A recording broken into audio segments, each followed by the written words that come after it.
Embriogenesis. Embrio merupakan sel atau organisme yang hidup pada masa di awal pertumbuhan, yang tidak dapat bertahan hidup sendiri.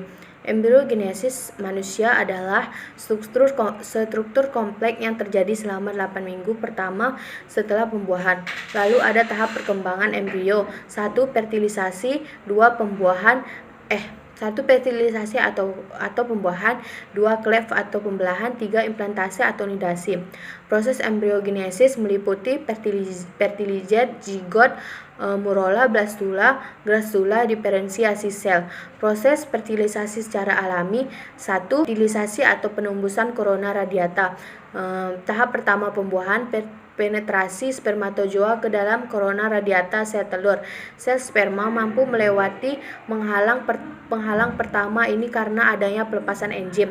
Lalu kedua, penetrasi zona flusida. Zona flusida merupakan lapisan eksternal yang mengelilingi oosit dan dapat menembus zona flusida dibutuhkan lebih dari satu sperma meskipun hanya akan ada satu sperma yang berhasil masuk dan membuahi sel telur. 3. Fusi membran. Ada tiga proses fusi membran. 1. Pembentukan kerucut, 2. Pembuahan depolarisasi, 3. Depolarisasi instan dan membran telur. Fusi inti pembentukan zigot, yaitu proses di mana jumlah kromosom berkurang. Selanjutnya badan kutub kedua dilepaskan dan kromosom menyebar sendiri membentuk struktur yang disebut dengan pronukleus wanita. Di sisi lain, sperma akan melanjutkan proses pembuahan hingga kepala sperma yang berisi nukleus mencapai nukleus wanita. Pada titik sperma akan kehilangan ekornya, pronukleus membesar, dan ketika pronukleus bertemu, fertilisasi pembentukan zigot, yaitu sel pertama dan organisme yang tercipta setelah sel telur menjadi sperma melebur menjadi satu. Ada proses fertilisasi secara buatan.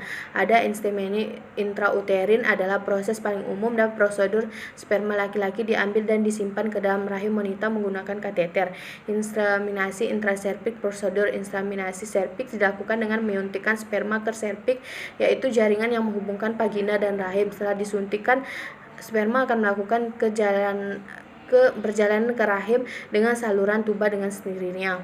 Lalu inseminasi intratubale dilakukan dengan penempatan sperma ke saluran tuba. Selama prosedur kateter dimasukkan melewati serviks rahim akan menempatkan secara langsung dan saluran tuba. Sementara itu dilakukan dengan pengambilan sel telur yang sudah matang oleh sel sperma di laboratorium. Sama sel dibuahi dan akan dipindahkan ke dalam rahim.